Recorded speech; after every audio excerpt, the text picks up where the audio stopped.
Hey guys, welcome back to the channel.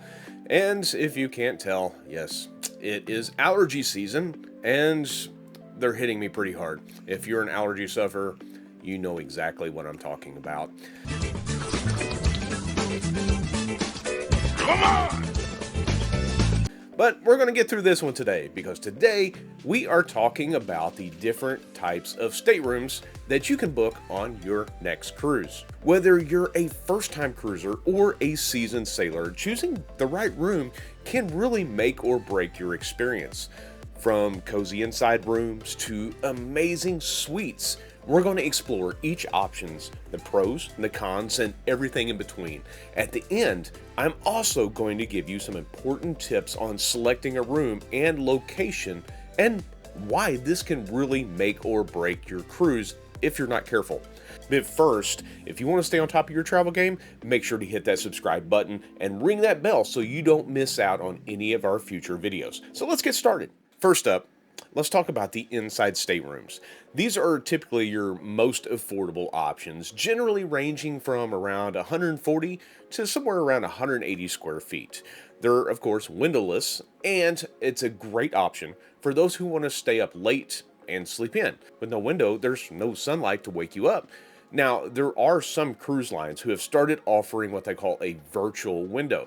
Now, this is an optional room that, of course, you'll pay a little bit more for, but it has like a TV screen that looks like a window, and it displays the ocean to the outside. Now, this comes in from a video feed from the bridge camera. It's pretty neat, and it's a great option if you still want the appearance of an ocean-style room or an ocean view room, but with the lower cost of an interior room. And yeah, you can turn the display off so it's not on all the time. I know there's a couple of you thinking about that. Now, the interior rooms give you essential amenities like comfortable beds, an ultra tiny bathroom, of course, but that's pretty much all the cruise ship bathrooms. There are plenty of storage, and there's a little desk area. It's nothing fancy, but if you don't plan on spending much time in your room, then it's a perfect way to save some money. Now, if you need a little larger room, most cruise lines do have large interior staterooms for families. These are limited on each cruise line and are on a first-come, first-served basis. So if you are looking at a cruise and you need a larger room, well, then you had better book it sooner than later. Okay, so next up are ocean view staterooms. Now, these come with a window or porthole and offer a little more space. They're about 160 to 200 square feet. These rooms provide a view of the ocean with some sunlight. If you really need that view, but you don't want the expense of a balcony room, then this is a great option. Now, it's going to cost you a little bit more than an interior room, but it also gives you a little more space and a little bit of outside light. They typically feature all of the perks of an interior room, plus a bit more flair and some better optional seating. Now, if you don't mind an obstructed view, you can save a little bit of money by reserving one of these types of rooms. That just means that there's something blocking your view. You can get what they call a fully obstructed or a partially obstructed. Typically, there's something like a lifeboat or part of the ship's exterior that's blocking your view of the ocean. In my experience, you can normally still see part of the ocean and you get sunlight in, but you won't have that fully unobstructed view of the ocean itself. This is one option that can help you save a little bit of money if you decide to go with this type of room. Moving to a balcony stateroom, these personally are my favorite types of rooms. I just love being able to have my own spot and relax and stare out the ocean while enjoying a nice breeze. Starting at around 200 square feet with an additional private balcony space, these are ideal for people who want that option of fresh air without having to go outside of your room to get that. There are several balcony types, depending on your specific cruise line. Most will have your standard balcony and your deluxe balcony. Now, the deluxe balcony is just a little larger than your standard balcony rooms. Now, some cruise lines, like Royal Caribbean, offer interior balconies that will overlook like their Central Park area or their boardwalk areas of their larger ships. Now, these balcony rooms are typically cheaper than what you would find with your ocean view balcony rooms. If you still want an ocean view balcony and you want to save a little bit of money, well, just like with the ocean view rooms, they do offer partially or fully obstructed views. You can still see most or even part of the ocean, and you still get that breeze, but some of your view is obstructed. Now, I've stayed in rooms like this before, and sometimes the view is just right below you, and you can still see straight forward. If you don't mind this, then you could potentially save a little money on your next room.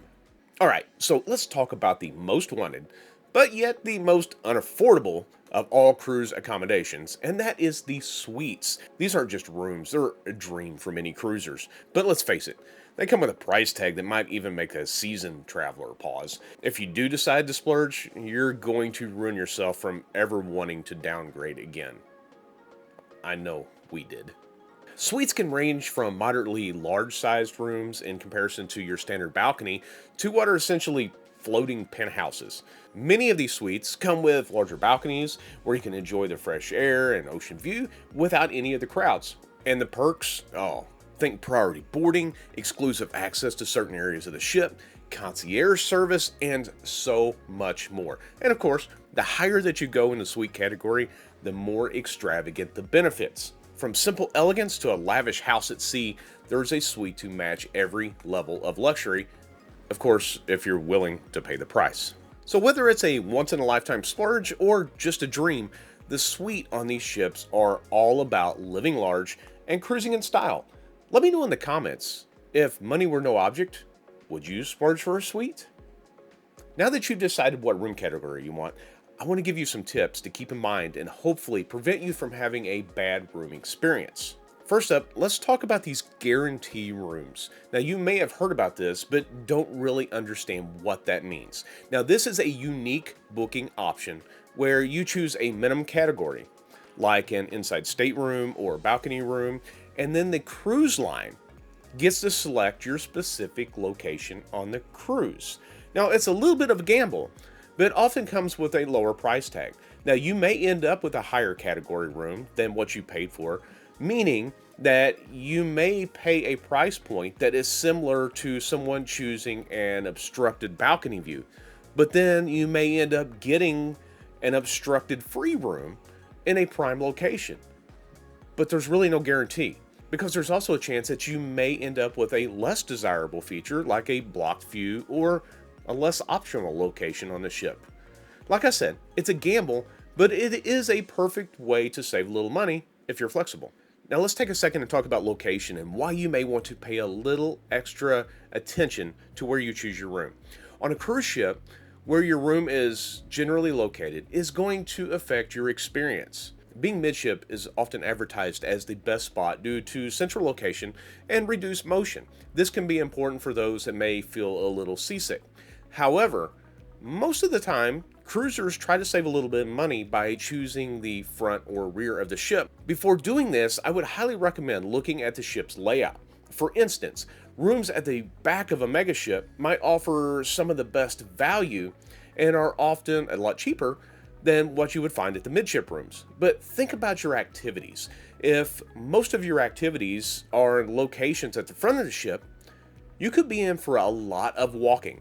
Just like if you're into poolside lounging or a spa day, and all of these amenities are at the top deck, and then you choose a lower deck at the back, it could be a little inconvenient at times.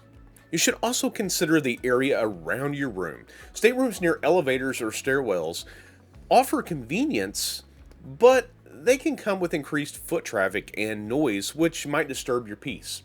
The same goes for rooms close to major entertainment venues or nightclubs. They're great for short walks after a show, but potentially noisy at bedtime. Now, it's all about balancing accessibility with your comfort level regarding noise and activity. Now, traveling with kids, I want to give you an important tip for traveling with children. Space is crucial when cruising with kids. A larger room or suite may be a better option, especially for families with young children who may need a nap. This extra space lets the rest of the family continue their activities without having to tiptoe around the sleeping child. And also remember to check the age limit and restrictions for the upper bunks in these family rooms. Most of these are restricted and not suitable for all young children, and those also above a certain weight limit. It's always best to confirm these details with your cruise line to avoid any issues before you get there. Now, overall, each of these staterooms have a unique charm and its own advantages.